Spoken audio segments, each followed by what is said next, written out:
Почему люди хотят жить в такой пустыне? Забастовки нефтяников, жанаузени. Фильм можно снять. Нету мусора. Переезжайте в Актау. Хочется нырять все глубже и глубже. Сегодня 21 мая. Сейчас вот 21:04 вечера. Только что был закат, и люди гуляют здесь. 9 часов вечера. Люди преспокойно себе гуляют после работы. Сейчас такое невозможно представить в Алматы, в принципе, вообще. Там все спать ложатся. Там все уже спать ложатся, там ужасно темно. И где вы будете в темноте гулять с ребенком? Там уже 12. Абсолютно, да. Там все, после 7 все уже. Жизнь, можно сказать, замирает. Мы это о чем? Какой был смысл переводить время и таким образом забрать еще больше вечера, которого и так мало в Алматы у людей, у работающих людей? Никакого экономического. Никакого ни экономического, ни общечеловеческого, ни рекреационного смысла в этом нету. Так что я могу на данный момент предложить лишь единственное. Уважаемые алматинцы, переезжайте в Актау. Вот именно, здесь не трясет. Кстати, любопытное антропологическое замечание сделал Марат. Предыдущую поездку он работал по нашему проекту, он работал в порте Хорт. Там люди, нефтяники, они все сплошь носят балаклавы. Для того, чтобы, во-первых, защитить себя от солнца, во-вторых, да, защитить себя от Солнце, пыли, да, соляной пыли. Мы такие балаклавы могли видеть во время кадров забастовки нефтяников, жанаузени, где-то еще. Так что, оказывается, это не сделано с целью какой-то скрыть. Мы сейчас проходим через старые микрорайоны Актау. И вот здесь, как и в Аксае, в Западно-Казахстанской области, номера домов написаны крупным сверху. Так что совершенно легко найти какой-то дом и сложно потеряться. Даже вон на том высоком доме номер сверху написан 20-й в правом углу здания. Вот обычный домик номер 2. На новых ЖК такого нету. К сожалению, это плохо. А еще здесь нравится то, что вот эти все в микрорайоне дворы, проходы, какие-то проезды не заставлены машинами. Первое, что приходит в голову, когда самолет садится в аэропорт Актау, это почему люди хотят жить в этой пустыне. И тем сильнее удивляет эта необъяснимая тяга к жизни в самом Актау. Это очень быстро развивающийся живой город, который напоминает сплошной спальный район, кроме набережной единственной, в котором очень сильно не хватает какого-то городского планирования и благоустройства. Актау — это как незапланированный ребенок или как растение, которое пробивается сквозь асфальт, потому что не благодаря, а вопреки какому-то отсутствию заботы о себе. Наверное, это один из самых завидных в Казахстане жилых комплексов с видом на море. Давайте я поясню, что я имел в виду, когда говорил про неблагоустроенность Актау. Казалось бы, вот у него есть центральные районы, в которых есть все, что необходимо, минимально. Тротуары, дороги, хорошие дороги. Вот. Чистота. Однако, смотрите, если областной центр, у которого население было 125 тысяч или 150 тысяч, разрастается практически вдвое, соответственно, сам по себе растет его значение, что, конечно, радует городские власти и так далее, которые гордятся этим. Однако, поймите следующую вещь. В Актау все хорошо с теми вещами, которые люди требуют, могут потребовать. Хорошие дороги, чистота на улицах, хорошая набережная. Но поймите, люди, которые живут в городе, которые развиваются, они не спрашивают того, чего они раньше не видели. Это Пешеходная доступность, тротуары с обеих сторон дорог, велосипедные дорожки везде и повсюду, мусорные ведра на каждом шагу и на каждом квартале. Вчера мне пришлось очень долго тащить с собой пустую бутылку воды, потому что некуда было ее выбросить. Первое мусорное ведро нашлось возле кафе.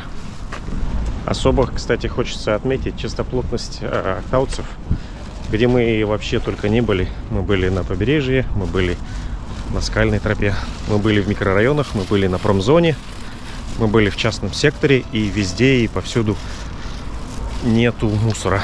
И практически там единичные случаи, когда мы видели мусор на улицах. Несравнимо совершенно с другими городами. Ничего себе, ничего себе! Эти обманчивые скалы кажутся нам близкими, а мы идем и идем вот оттуда. Вообще мы хотим искупаться вон там. Смотрите, какая интересная скамейка. Мы здесь решили купаться, и вот здесь специальные ниши для того, чтобы оставить свои вещи. Вот сейчас постараемся успеть искупаться, пока солнце.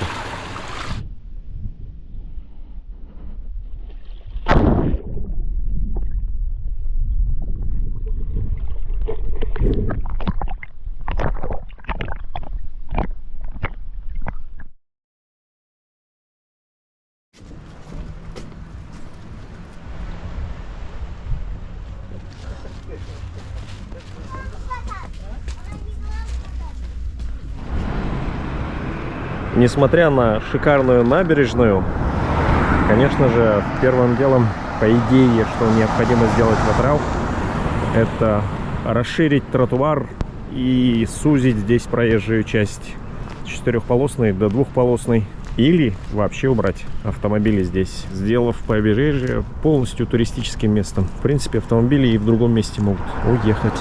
Обеспечить автомобильное движение можно и после первой линии домов. Тем более эта дорога таким большим спросом не пользуется. Yes. What?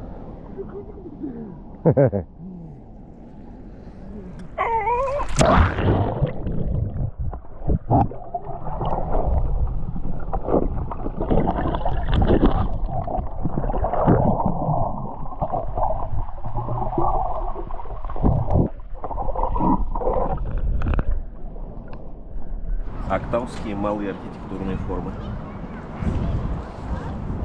Напоминает Индию? Да. Половина 10-го, 16 градусов тепла. До сих пор не настолько прохладно, чтобы было дискомфортно. Свежо.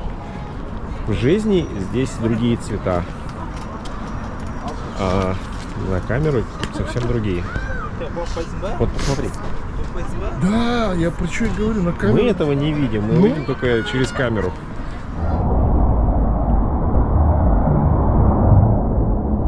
Чего еще не попросит неискушенный житель города, так это более широких тротуаров.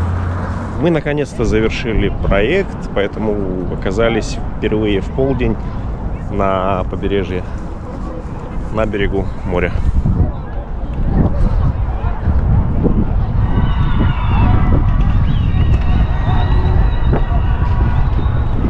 Можно было подумать, что это митинг. Счастливое детство возле моря.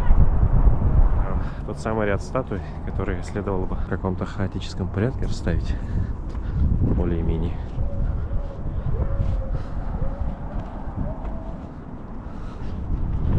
Суровый.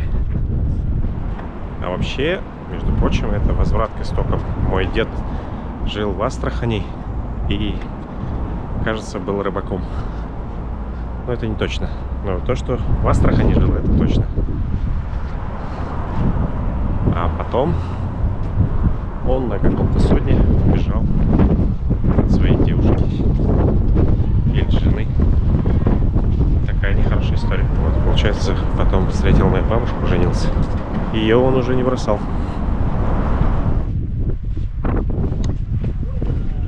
Ассаламу алейкум.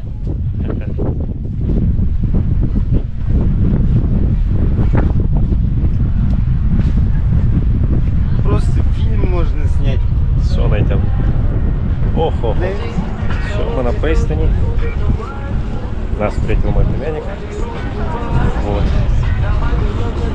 Сейчас, возможно, даже покатаемся.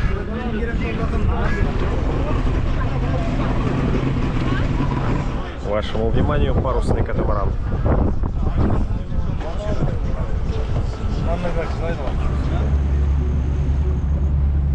Красиво. Вот на такую потрясающую там поездку нас пригласил Куйчан. Ничего себе. Вот. Ассаламу алейкум. Ага. Все, короче, Ақтаудан.